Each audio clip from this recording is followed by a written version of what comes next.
അപകടമുണ്ടാക്കിയ car ഇപ്പോൾ കണ്ടെത്തി എന്നുള്ളൊരു വിവരം വരുന്നു. അരുൺ, തീർച്ചയായും ഈ സംഭവവുമായി ബന്ധപ്പെട്ട ഏറ്റവും പ്രധാനപ്പെട്ട കാര്യം അത് തന്നെയാണ്. നിലവിലിപ്പോൾ വൈദ്യപരിശോധനയ്ക്ക് ശേഷം മണിയമ്പിള്ള രാജുവിനെ മ്യൂസിയം സ്റ്റേഷനിലേക്ക് തിരികെ എത്തിച്ചിരിക്കുകയാണ്. വൈദ്യപരിശോധനയ്ക്ക് ശേഷം ഏതാണ്ട് 12-13 മണിക്കൂറുകൾക്ക് ശേഷമാണ് വൈദ്യപരിശോധന നടത്തിയിട്ടുള്ളത്. അതിനുശേഷമാണ് നിലവിലിപ്പോൾ അദ്ദേഹത്തെ എത്തിച്ചിട്ടുള്ളത്.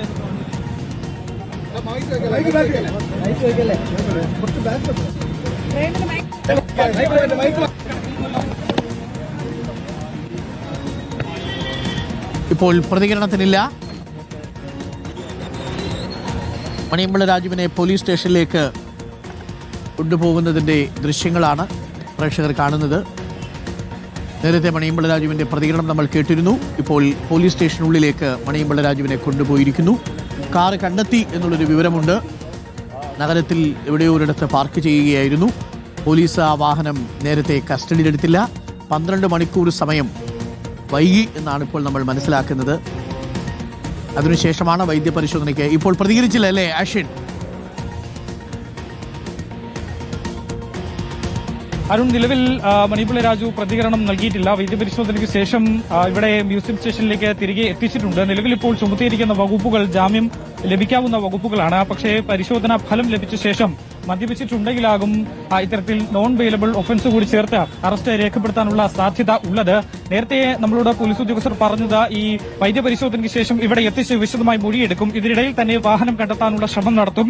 മണിയമ്പിള്ള രാജു വൈദ്യപരിശോധനയ്ക്ക് ശേഷം വാഹനം എവിടെയാണ് എന്നുള്ള കാര്യം പറയും. അങ്ങനെ അവിടെ പോയി എടുക്കും, ഈ വാഹനം കസ്റ്റഡിയിലെടുക്കും എന്നുള്ള കാര്യമാണ് പോലീസ് അറിയിച്ചിട്ടുള്ളത്. ഇനി ആ ഒരു ഘട്ടത്തിലേക്കാണ് കടക്കുന്നത് എന്നുള്ളതാണ്. വിശദമായി തന്നെ മണിയമ്പിള്ള രാജുവിനെ ചോദ്യം ചെയ്യേണ്ടതുണ്ട്, മൊഴി രേഖപ്പെടുത്തും എന്നുള്ളതാണ്. അതിനുശേഷം സ്റ്റേഷൻ ജാമ്യത്തിൽ വിടുമോ അതോ മറ്റ് നടപടികളിലേക്ക് കടക്കുമോ എന്നുള്ളതാണ് ഏറ്റവും പ്രധാനപ്പെട്ട കാര്യം. പക്ഷേ ഈ കേസിൽ ആദ്യം മുതൽ തന്നെ മ്യൂസിയം പോലീസ് സ്റ്റേഷനിൽ നിന്നും പോലീസ് ഉദ്യോഗസ്ഥരുടെ ഭാഗത്തു നിന്നും വലിയ തരത്തിലുള്ള അനാസ്ഥ വീഴ്ച സംഭവിച്ചിട്ടുണ്ട് എന്നുള്ളത് വസ്തുതയാണ്. കാരണം ഒരു അപകടം 9:30 നടക്കുന്ന അപകടം, ആ അപകടം നടന്ന ഏതാണ്ട് 13 മണിക്കൂറുകൾക്ക് ശേഷം 9:45-10 മണിയോടുകൂടിയാണ് വൈദ്യപരിശോധന നടത്തിയത്. ഈ വൈദ്യപരിശോധനയിൽ എത്രത്തോളം ആൽക്കഹോളിന്റെ കണ്ടന്റ് ഉണ്ട് എന്നുള്ള കാര്യം എത്രത്തോളം വ്യക്തമാകും എന്നത് ഇനി നമ്മൾ കണ്ടറിയേണ്ട ഒരു കാര്യമാണ്. അങ്ങനെയെങ്കിൽ ഈ വാഹന അപകടം അതൊരു സാധാരണ അപകടമായി തന്നെ ഒതുങ്ങും എന്നുള്ളതാണ്. പക്ഷേ 2 യുവാക്കൾക്കാണ് ഗുരുതരമായി പരിക്കേറ്റിട്ടുള്ളത്. രണ്ടുപേരുടെയും ഒരാളുടെ തുടയിൽ പൊട്ടിയിട്ടുണ്ട്, മറ്റൊരാളുടെ നട്ടലിലും ക്ഷതമുണ്ട്, കാലിലും പൊട്ടലുമുണ്ട് എന്നുള്ളതാണ് നമ്മൾ മനസ്സിലാക്കേണ്ടത്. ഏറ്റവും പ്രധാനപ്പെട്ട മറ്റൊരു കാര്യം, ഈ അപകടം ഉണ്ടാക്കിയ സമയത്ത് അദ്ദേഹം അവിടെ വാഹനം നിർത്തി യുവാക്കളുടെ സ്ഥിതി അല്ലെങ്കിൽ അവരെ ആശുപത്രിയിൽ എത്തിക്കാൻ ഒന്നും ചെയ്തില്ല, വാഹനം നിർത്തിയില്ല എന്നുള്ളത് ഏറ്റവും ഗുരുതരമായ ഒരു തെറ്റ് തന്നെയാണ്. അത് അദ്ദേഹം അംഗീകരിക്കുന്നുണ്ട്. പക്ഷേ അതേസമയം തന്നെ തന്റെ അസുഖങ്ങളെ അതൊരു മറയാക്കി അതൊരു വാദമുഖമാക്കി ഉന്നയിച്ചുകൊണ്ട് തൽക്കാലം മാറി അതൊരു വിശദീകരണത്തിൽ ഒതുക്കുന്ന ഒരു രീതിയിലേക്കാണ് മണിയമ്പിള്ള രാജു പോകുന്നത്. നേരത്തെ പ്രതികരണങ്ങൾ തേടിയപ്പോൾ അദ്ദേഹം അക്കാര്യം വ്യക്തമാക്കിയതാണ്. താൻ അർബുദ രോഗബാധിതനാണ്, ഒപ്പം തന്നെ ചിക്കുൻകുനിയുണ്ട്, ഭാര്യ വീട്ടിൽ തരിച്ചാണ്.